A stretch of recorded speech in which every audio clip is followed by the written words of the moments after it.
हम बात करते हैं चिकनगुनिया के बारे में। चिकनगुनिया का बुखार डेंगू के बुखार की तरह ही मच्छर काटने से होता है। मच्छर काटने के बाद सबसे पहले पेशेंट को फीवर आता है, ठंड लग के, जाड़ा देके, और वो फीवर की तीव्रता कई बार बहुत ज्यादा होती है। फीवर के 1 से 2 के अंदर ही पेशेंट को जॉइंट पेन शुरू होता है और जॉइंट पेन काफी पेनफुल कंडीशन होती है। इसमें दोनों घुटने, दोनों एड़ियां या दोनों जो शोल्डर्स हैं या कई बार कलाइयां इकट्ठे इन्वॉल्व होती हैं और उसमें स्वेलिंग आ जाती है और बहुत ही गंदा पेन होता है।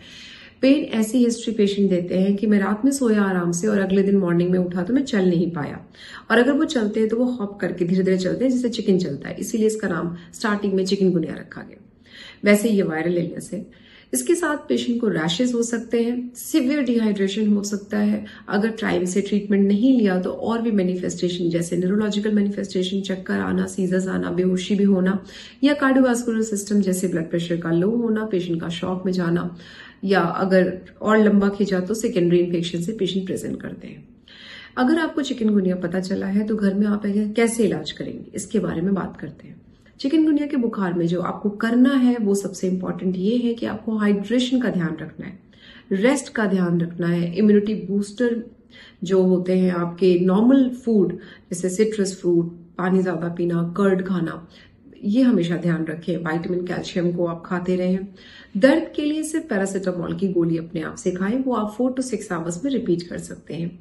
खुद से एंटीबायोटिक नहीं खाना चाहिए। कई बार हमको पेन किलर जैसे एनिसिड ग्रुप की दवाई देनी पड़ती है, स्टेरॉइड भी देना पड़ता है, या फिर इन्फेक्शन से कंट्रोल करने के लिए, सेकेंडरी इन्फेक्शन को कंट्रोल करने के लिए एंटीबायोटिक भी देना पड़ता है। लेकिन वो बिना डॉक्टर की सलाह के आप ना करें। तो सिर्फ हाइड्रेशन का ध्यान रखें, टाइम से पैरासीटामोल लें, समय से जांच कराएं। कई बार प्लेटलेट इसमें बहुत गिर सकती है, कई बार लिवर इन्वॉल्वमेंट होता है, तो समय समय पे अपने डॉक्टर से टच में रह के आप टेस्ट कराएं। सबसे इंपॉर्टेंट ये बात है कि जैसे डेंगू होता है वो एक हफ्ते में लगभग खत्म हो जाता है, चिकनगुनिया का फीवर या उसके पोस्ट वायरल माइल्जिया, आर्थ्रैल्जिया बहुत लंबे चलते हैं। कई बार महीनों तक पेशेंट को दवाइयों की जरूरत पड़ती है। तो कुछ स्पेसिफिक मेडिकेशन जो हम गठिया रोग में यूज करते हैं, हमें कई बार पेशेंट को ऑफर करना पड़ता है, स्टेरॉइड्स ऑफर करने पड़ते हैं, बट उसके लिए हमें चेक करना होता है कि कोई सेकेंडरी इन्फेक्शन तो नहीं हो रहा है। कई बार चिकनगुनिया घातक भी हो सकता है। तो अगर आपको ऐसा कोई या आपके आसपास किसी को फीवर विद जॉइंट पेन है या रैशेस हैं, तो हमेशा ध्यान रखें कि आपको टाइम से टेस्ट कराना है और अपना ख्याल रखना है। Thank you.